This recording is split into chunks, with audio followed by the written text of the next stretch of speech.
The United States has a really good thing going with Tony Stark and Stark Industries. Not only does the country get the benefit of Stark's creative genius, we also get Iron Man as an extra little protection against the weirder things that come along. It's a sweet deal. So naturally, some senator can't leave it alone. After many months of persuasion, Tony Stark has agreed to reveal the secret of Iron Man to Senator Boyd's committee. And now, Mr. Stark, our first question. The strain. The tension. It's too much for my heart. This senator has decided that it's vital for national security to know how Iron Man's armor works.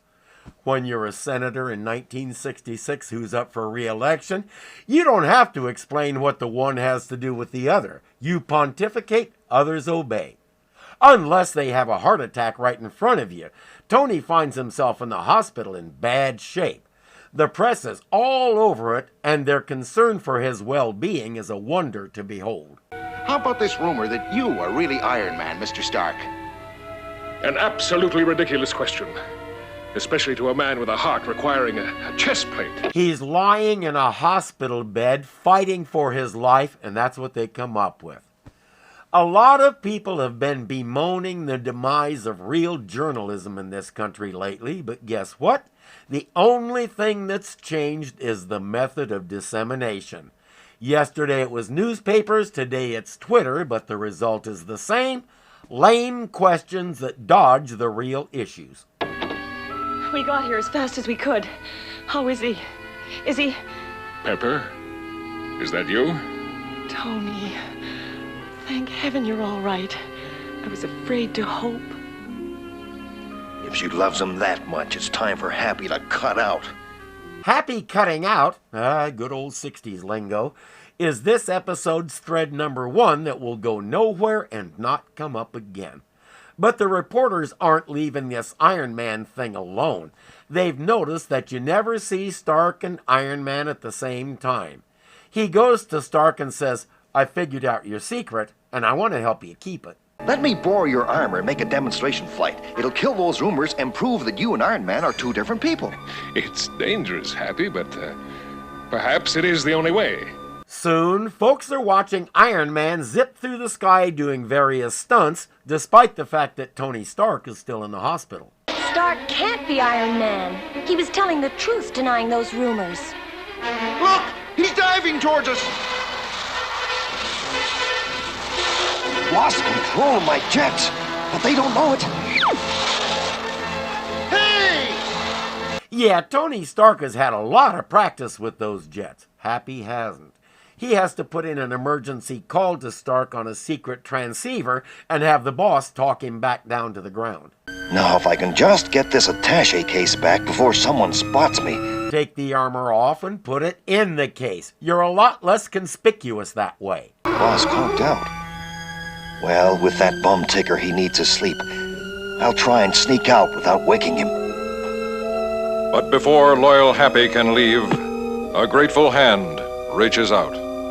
And hopefully a grateful voice is asking, why are you still wearing the armor?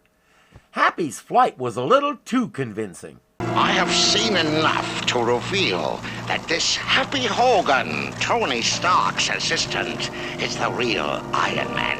Yeah, he's one guy you probably don't want to convince, but it's too late. We know what the Mandarin likes to do to Iron Man, so here we go. Hey! What's happening to me? What's going on, boss? You're fading away. It can mean only one thing. Gone. Just the way I once vanished when the Mandarin captured me. Again, he's had loads of practice with the armor, so he knows how to deal with the Mandarin. Happy doesn't.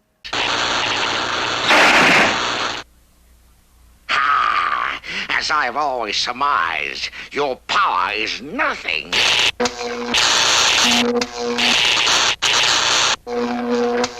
This Oriental ape is cutting me to ribbons. The Mandarin is so full of himself, he hasn't noticed that this Iron Man isn't even trying to fight back. He's just standing there taking it. That's about as out of character as it gets, but the Mandarin doesn't care. He gets to win for once. A Mandarin? coming to finish me off. Now, my fallen foe, there are questions you must answer. Get lost, you creep. I excuse your insolence, considering that you face death. Where'd you keep all the plans for your newest inventions? Take a big fat guess. Stark realizes that Happy is doomed on his own, so he slips out of the hospital and gets back to his factory. He has to make himself a new suit of armor, and he's been needing to put in some upgrades. Now seems like a good time to do that. I'll take the elevator to the bottom level. Have to use our atomic reactor in Subcellar 5. This is why American elevators are so slow. They don't go shoom!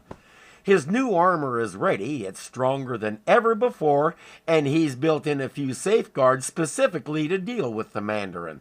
The upgraded armor is thread number 2 that will go nowhere and not be mentioned again after this encounter. I suspect his hidden sentries will give my armor a battle test before I face my adversary.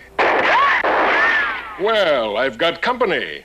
Then one iron-gloved blow sends the first guard sprawling. Try my new electro-stun ray. Thread number 3 that will never come up again. This electro-stun thing seems like a handy weapon, and as best I can remember, this episode is the only time he'll ever use it or even mention it. Now I'm bracketed by deadly beams of high-voltage laser rays. A good chance to give a demonstration of my static jammer.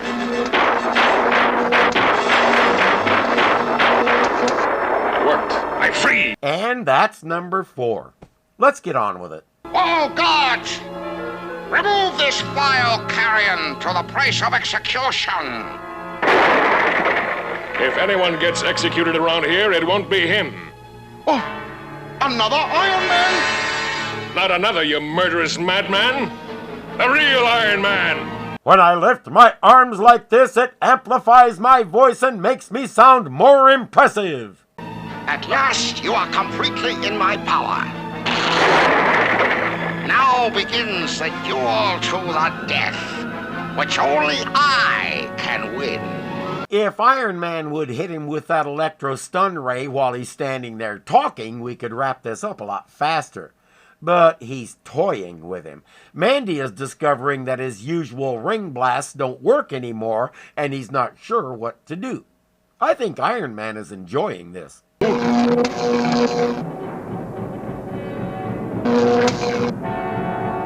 Touching a certain stone in the wall, the fleeing Mandarin drops a solid steel wall behind him, almost trapping his pursuer beneath it.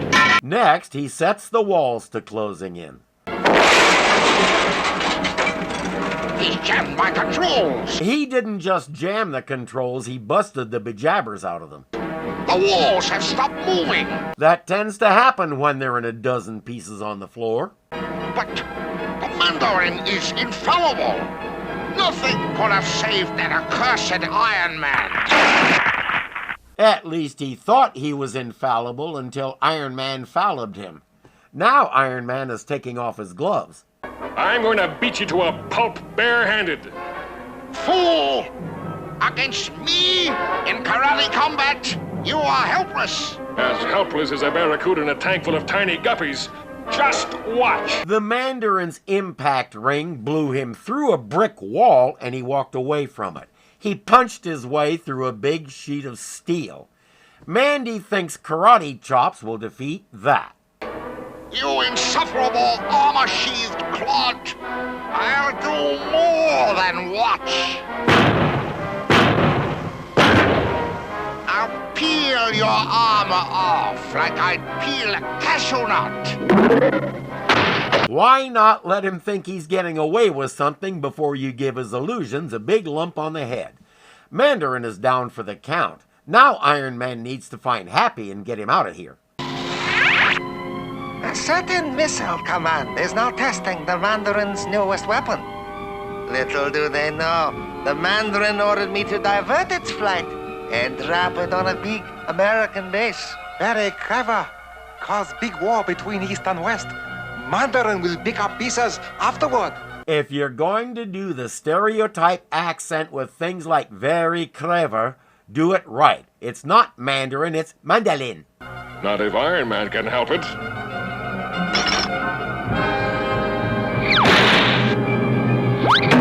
Now it's not Mandarin or Mandarin, it's ouch. He sets Happy's armor to take him safely to Okinawa, then adjusts the controls for that missile. The Mandarin wakes up and wants to fight some more, but Iron Man is done here.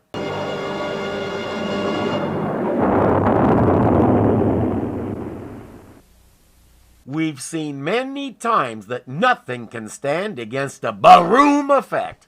Not even the Mandarin's castle. The missile hit the Mandarin's palace just as I planned. The Mandarin has fallen. And for the sake of all humanity, may he never rise again.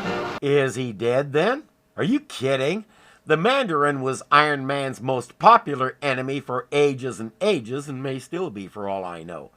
Killing him off just a few years into the comic series would have been really dumb. But all the equipment he uses to try and control the world around him is so much scrap, and if he does come back, he'll have to do a complete rebuild. So at least maybe for a while he'll be out of Iron Man's hair. Or out of his iron, I guess. Tony Stark makes you feel he's a cool exec with a heart of steel. As Iron Man, all jets ablaze, he's fight and snipe with repulsor rays. Amazing armor, As Iron Man, a blazing bomber. Been beat off. What the?